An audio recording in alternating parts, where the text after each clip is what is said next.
What's up guys, it's Markee here and welcome back to another episode of r/EntitledParents. Now if you're British like me, I want you to sit back, relax, enjoy the stories today, and just have a bloody good cup of tea on me, will ya? Enjoy these Karen stories today, yeah? Posted by user Skillet2003. Titled, Entitled Dad Threatens to Call the Cops Over Lunchbox. This is my first post on Reddit, and I created my account specifically to post this story here, cause it's crazy. It takes place at my summer job at a day camp. I was and am a high school student at the time of writing this. I still work there, so I have to be a little careful about giving away too much and identifying the business. It was over a year ago too, so some of the finer details might be misremembered. The interaction is mainly between my boss, the head counselor, and the dad. The cast are Entitled Dad, Mike, my boss, the head counselor, Sam, the Entitled Dad's kid.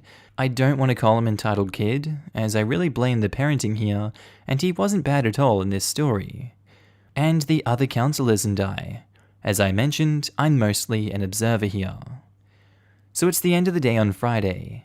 Camp normally ends at 3, the counselors leave at 3:15, and Mike will stay with the kids in aftercare until the last kid gets picked up by 6. However, on Fridays, the counselors all stay late to clean up, usually until around 5 or 6. The kids in aftercare just play by themselves, or we put on some cartoons. Mike usually plays with them, but as mentioned, Friday is cleanup day. We are all cleaning up, and slowly the parents of kids in aftercare are trickling in to pick their kids up. Sam is just hanging out. Now, we had another kid in the camp, Isaac. His parents had already picked him up. He and Sam had this same model lunchbox. We didn't have a problem with this until today. Entitled Dad comes to pick up Sam and goes to get his lunchbox from the table. He picks it up, marches to Mike and says, "This is not my kid's lunchbox." Mike sighs and says calmly, "I'm sorry, we had another kid this week, Isaac, who had the same lunchbox. I guess that's Isaac's lunchbox you're holding." Entitled Dad scoffs, and says, "Obviously, now get my kid's lunchbox back," and starts to walk out with Isaac's lunchbox. Mike rushes forward saying, I can call Isaac's parents, but I'm gonna need you to leave his lunchbox here." No. They have my kid's lunchbox. I have theirs. This is my insurance I get my kid's lunchbox back. I will give it back when they give me my kids. I'll wait for them to come here. Mike is flabbergasted. All the counselors are listening but pretending not to so we don't get involved. Mike says, "Well, it might be a while to get a hold of Isaac's parents. They only left 5 minutes ago, so they could still be driving and not pick up the phone. Well then, I'm not waiting. I'm leaving. You have my address. I give you my permission to give them my address, and they can come to my house and make the exchange." Mike says, "I can't let you leave the premises with another kid's property." "Why not? You let that family leave with my kid's property." I don't think I've ever seen Mike more confused, and he says, "That was an accident. I can't knowingly let you leave with that lunchbox." "Oh, you guys are lucky I'm not calling the cops." "I'm sorry? Your negligence let another family steal my kid's lunchbox." Mike is starting to get a little upset and says, "Sir, mistakes happen. Again, I apologize for this inconvenience, but there was no crime committed here." This goes on for a few minutes. Eventually, Mike pulls a 1000 IQ move. He was studying to get his master's in elementary education. He knows how to handle temper tantrums. And he says, "Alright sir, I'll see what I can do. In the meantime, would you mind signing Sam out?" He hands Entitled Dad a pen and a clipboard with the sign-out sheet. To sign it, Entitled Dad has to set the lunchbox down on the table. Entitled Dad, of course, didn't notice and falls for it. While he's signing Sam out, Mike quietly takes Isaac's lunchbox and sets it safely behind him. Entitled Dad never notices. Then, Mike checks the contact list and calls Isaac's parents. His end of the conversation goes something like this. "Hi Isaac's mum, this is Mike from camp. I believe I have Isaac's lunchbox here. Yeah. He and another kid had the same lunchbox, so you probably have his. Oh, no worries. When do you think you'll be able to drop it off? Oh, really? Uh-huh. Oh, no worries. See you shortly. Bye. He turns and looks at entitled Dad. In an impressively calm voice, he states, they will be back shortly to pick up Isaac's lunchbox, but they do not have Sam's. Isaac just forgot to grab his. It was so silent, you could hear a pin drop. The other counselors and I froze for a second, but managed to keep up the facade of, we're just working here, don't mind us. Entitled Dad freezes for a moment, unsure of what to do. I can see the little gears turning in his head. He comes to his epic conclusion, well then it must be here. Genius. He starts tearing around the room, looking everywhere from the lunchbox table to the play area, to the game shelves, to the office where the kids aren't even allowed in. Everywhere. Mind you, we had been cleaning up, and so everything was very neat and tidy. Was. While this is going on, Mike decides a different strategy. While entitled Dad is dismantling the last hour of cleaning and tidying, Mike crouches down next to Sam. During all of this, Sam had just been quietly playing with some toys. He was around 6? And Mike says, hey buddy, do you remember where you put your lunchbox? And Sam nods, and Mike says, oh, where is it? On the kitchen table. Everything stopped. The other counselors and I couldn't maintain our indifferent facade any longer. We just froze. Half of us staring at Sam, the other half glared at entitled Dad. You don't talk to Mike or anyone at this camp like that and get away with it. Now, I briefly want to talk about Mike. He's probably one of the most chill, funniest, silliest teachers and counselors you could find. Absolutely perfect for a job like this. He could entertain the kids for hours, break up arguments, anything. He would put on these funny personas and act out scenes with them. He was also my first career mentor figure that I had and gave me some great advice. If I was older, I'd say he's the type of guy I could grab a beer with. Just so relaxed and a great guy. He deserves all the praise in the world. I wish I could name him, but that would reveal too much. However, when he stood up, there was a look on his face I had never seen before. Gone was the silliness. Gone was the fun. All gone was the tolerance for this entitled Dad. In the most deadly calm voice that practically shouted anything but calm, he said, Sam says his lunchbox is on the kitchen table, in your house.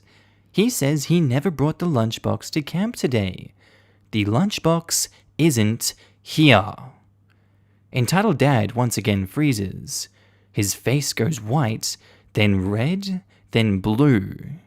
Guess he was still feeling some of that 4th of July spirit. He stutters for a bit before turning to Sam. He said, now, look at this. You've made me look stupid. It was at that moment I lost all little remaining respect for this guy. It was also at that moment I felt bad for Sam. Throughout the week, Sam had been a less than stellar camper. He threw tantrums, was entitled, didn't follow the rules very well, etc. All frustration I had for him was replaced by pity. He had been raised in a house where his father's mistakes and actions led to him being blamed. He had been raised by a man so entitled, he would throw tantrums over a child's lunchbox. That's why I'm not calling him entitled kid in this story. He deserves much better. Anyways, Mike manages to put a stop to that quickly by just stepping behind them and non-physically urging them towards the door. Entitled Dad doesn't get the memo and turns to Mike. I still had some hope Entitled Dad would apologize. Nope. Entitled Dad decided it was time for small talk. He says, so Mike, you in college? A stunned Mike says, yes. What are you studying? I'm getting my master's in elementary education. Oh, cool. What's it like? Great. We learn how to deal with childhood behavior all the time, such as exploration of the world, strengthening communication skills, tantrums. He put emphasis on that last part. Entitled Dad finally got the hint and walked out. We all looked at each other like, what the hell just happened? Mike just shook his head, called his boss, the CEO, to tell her what happened just in case, and then we went back to normal. I later asked him about Entitled Dad, and he said that apparently the family is really wealthy and buys a spot for their kids every week in the summer. Then, they decide whether or not they want to show up that week, not bothering to ask for a refund. Some families. Posted by user KaiChloe. Titled, My cousin is probably entitled. EM is my cousin, SM is staff member. So, my cousin recently got married and had a child. Yay. However, both me and my mum have a feeling that she's probably going to turn out as an entitled mother. 1. She refused to pick up her baby because he's too gloopy. And 2. Whenever her 2-month-old child starts crying, she doesn't help the child because she doesn't want the child to be spoiled. WTF. So on to the actual story. My cousin wants to take her literal 5th major because of this one incident.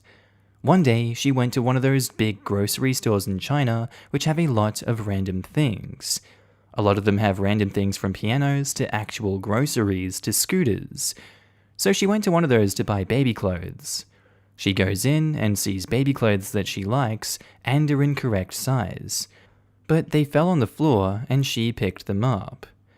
Entitled Mother calls over the store manager, and the store manager says, "Hi, how can I help you?" "I want you to give me a different set of clothes." The manager checks on a device if they have more. She walked into the storage room and checked the device, by the way, and says, "I'm sorry, ma'am, we don't have any more of those." "Well, that's not good enough. These fell on the floor." Normally, these floors are really well cleaned, so there might be a few specks of dirt on the clothing. "And I demand that you bring me a new set or wash these for me now." "I'm really sorry, ma'am, but there are no new pairs, so I'm not sure how to help you." "Well, you better import a new pair immediately, or I'll give your supermarket a bad review." And that's the end of the story from what I heard. How do I know? Well, my cousin tells this to our family group chat, bragging.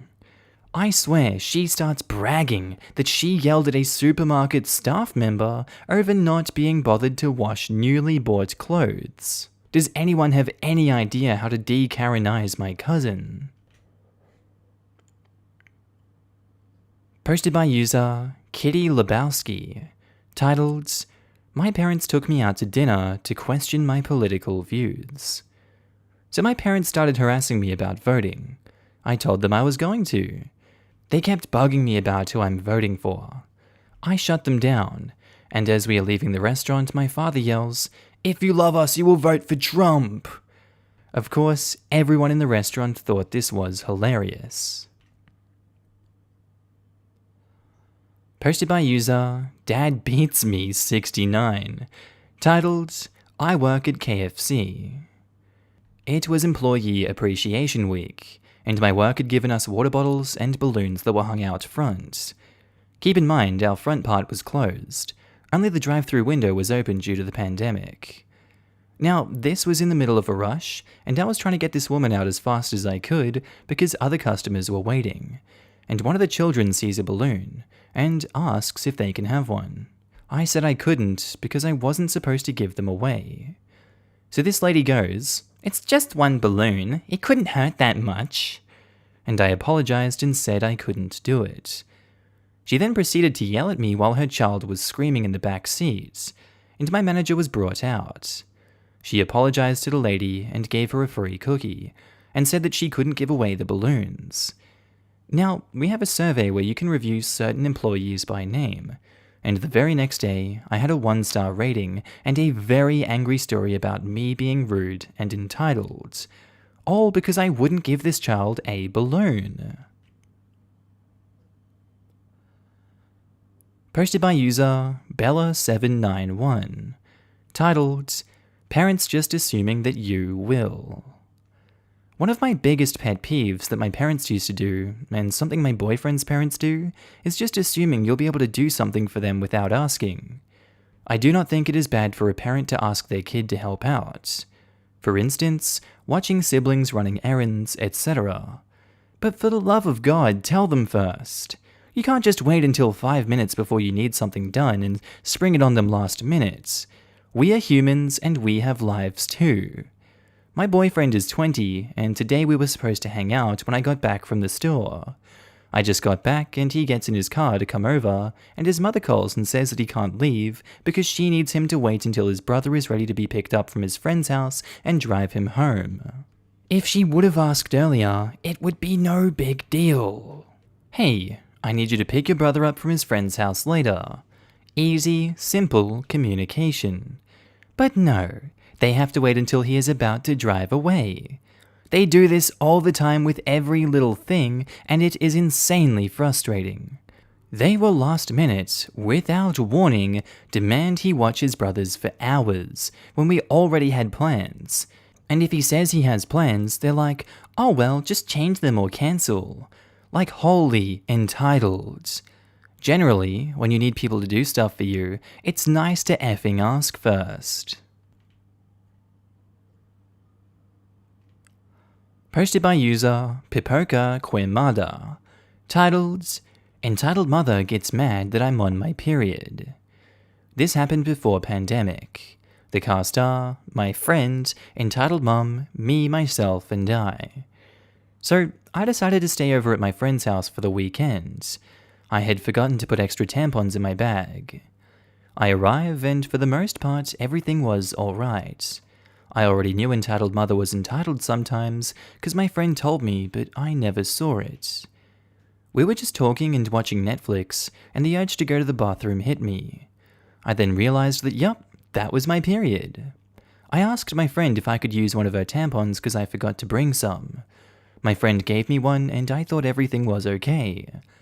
A few minutes go by, and my friend and me are in the living room, when Entitled Mother comes running from my friend's bedroom. Apparently, she was going through a daily inspection of my friend's bedroom and noticed my friend was down one tampon. My friend already told me about her mother basically being a control freak, and if anything was out of the ordinary, my friend would get punished. So she comes into the living room and says, "Why is one of your tampons missing?" OP borrowed one? I am now uncomfortable. And Entitled Mother says, "Well, you know that you're not supposed to give away tampons." Mom, there's no big deal, it's just one. If she was planning on menstruating, then she should have brought her own. I'm now super uncomfortable and I say, "Well, I forgot to keep track and I just borrowed one." Mum, it's just one damn thing. It doesn't affect your life in any way whatsoever. Ugh, but this is coming out of your pocket. I don't buy you tampons so you can just give them away. Mum, why are you always like this? It's just one thing. Entitled Mother looking at me says, "We'll talk after your friend leaves." And she leaves the room. After Entitled Mother left, the air was super awkward, but me and my friend were able to joke it out. After I left, my friends told me that Entitled Mother demanded that my friend give her £1 for the tampon, and it's safe to assume that I never went back to her house. Alright, that's where I think I'm going to end today's episode, guys. As always, I really do hope you learned something or just really enjoyed the posts that were put up today. Quick shout out to all my new and existing Patreon and channel members. You should be able to see your name on screen right now, and if you don't, then I don't think you're part of the club, and you really should join the club because it's a great club. And I want to thank every single one of you guys for supporting me in this journey. It really means so much to me, and I love you all so much for it. Thank you for helping me out. As you can tell, I'm now happy and healthy back in Australia. Thank God it's not cold like Ireland. I don't like wearing jumpers everywhere. I prefer the heat. Thank you very much. I know that's an unpopular opinion. Anyway, guys, I really do hope you enjoyed today's episode. I'll see you in the next one. Have a good day, night, sleep, whatever you're up to, and I'll see you later. Bye.